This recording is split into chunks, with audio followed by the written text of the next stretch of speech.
Starflip and Bubblebliss, Episode 1. The Scroll of Giggles. It was a perfectly sparkly morning in ultimate fairyland. Pink sunbeams slid between sugar crystal trees, and a rainbow bridge shimmered lazily over a bubbling gumdrop pond. Starflip zipped through the air, her silver wings flashing like tiny comets. She carried a bag full of half-finished inventions, mini umbrellas for raindrops, a squeaky telescope, and something that looked suspiciously like a flying teacup. "Bubblebliss," Starflip shouted, twirling upside down. "Wake up, sleepy spark. We have a whole day to make spectacular mistakes." Bubblebliss poked her head out of a blossom-shaped hammock. Her hair was full of glitter from the night breeze. She yawned, stretched her bubble-pink wings, and said, "Starflip, spectacular mistakes don't make themselves. We need breakfast first." They flew toward a clearing where glowing mushrooms grew in neat circles. The two fairies munched on honey, drizzled mushroom caps while trading stories about yesterday's adventure, an experiment that had accidentally dyed the royal ducks neon green. The ducks didn't mind. They loved the new color. Suddenly, a soft pop echoed across the meadow.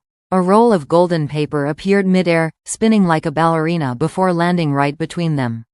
Starflip's eyes widened. "Is that a scroll?" She snatched it up and unrolled it carefully. Letters of shimmering violet formed across the parchment. "To the fairies most likely to laugh at danger and invent solutions out of thin air. A treasure lies hidden in ultimate fairyland. To find it, you must solve 3 riddles, dodge a few ridiculous obstacles, and above all, keep giggling. Signed, the Keeper of Chuckles." Bubblebliss clapped. "A treasure hunt. And it says we have to giggle. That's practically our specialty." Starflip leapt into a loop-the-loop. "Finally, a quest worthy of my turbo-powered thinking cap." She pulled a tiny purple hat from her bag, which immediately squeaked like a rubber duck. Bubblebliss laughed so hard she almost fell into the gumdrop pond. The first riddle. The scroll shimmered again, revealing the first clue. "Seek the place where flowers sing, beneath a rock shaped like a wing. Tap thrice, spin twice, and loudly say, 'Tickle my toes and point the way.'" Bubblebliss tilted her head. "Singing flowers, maybe the melody meadow?"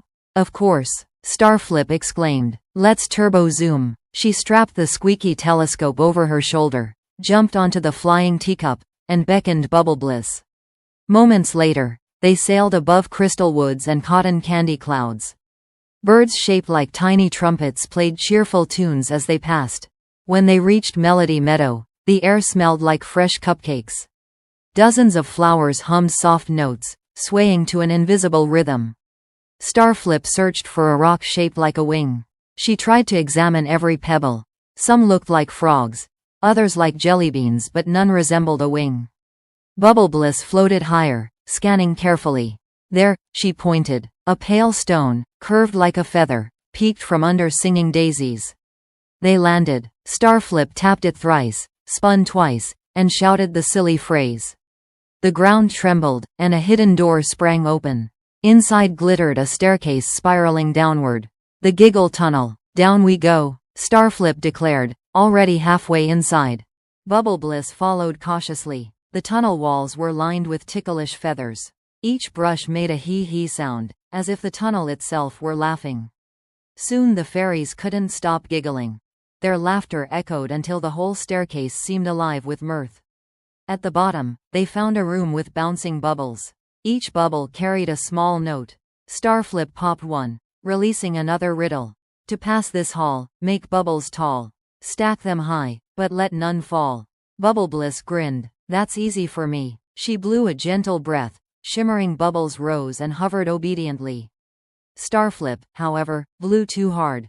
Her bubbles zoomed around like runaway balloons, colliding with the ceiling.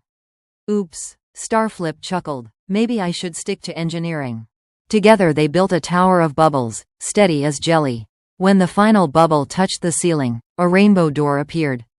Starflip bowed dramatically and ushered Bubblebliss through. The silly swamp. Beyond the door stretched a swamp of lime-green jelly. Gigantic lily pads floated lazily, and frogs wearing bow ties sang barbershop tunes. A sign read, "Cross with care. The jelly likes jokes." Starflip scratched her chin. "We have to tell jokes?" Bubblebliss nodded. Good thing you're full of terrible ones. Starflip stood tall. Why don't stars eat soup? The swamp gurgled, waiting. Because they prefer meteor balls, she said. The jelly rippled with delighted splashes, forming stepping stones. Bubblebliss added, what did one rainbow say to the other? Stop copying my colors. More stones appeared. They laughed their way across, hopping from wobbling platform to platform. Near the end, a particularly cheeky frog demanded a knock-knock joke. Bubblebliss obliged, and the swamp clapped, or at least made a sound that resembled clapping slime. Finally they reached a glowing hillside dotted with crystal daisies. At the top rested a tiny chest carved from sugar wood. Starflip rushed forward but paused. Wait, maybe there's a trap. She examined the ground using her squeaky telescope. Aha, only safe if we dance. She began an odd shuffle that looked half like ballet, half like someone avoiding spilled syrup. Bubblebliss followed, laughing so hard she had to hold her wings steady. Together they reached the chest and flipped open the lid. Inside lay a single silver feather, gleaming with rainbow light.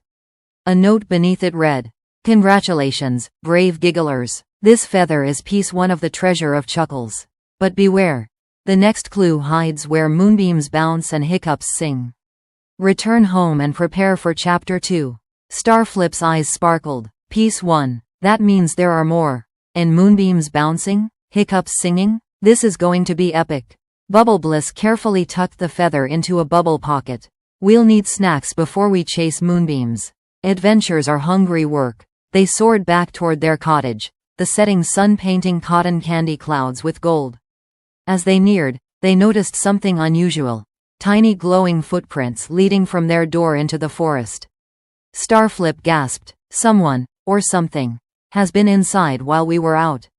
Bubblebliss whispered, maybe the keeper of Chuckles? The footprints shimmered and disappeared into shadows at the forest edge. The two fairies exchanged wide-eyed looks. Tomorrow, Starflip declared, gripping her squeaky hat, we follow those footprints. Tonight, we guard the feather. Bubblebliss nodded, and maybe lock the snack cupboard. They giggled, settled under twinkling stars, and drifted into a bubbly sleep, completely unaware that a pair of glowing eyes watched them from behind a candy cane tree, waiting for the next adventure to begin.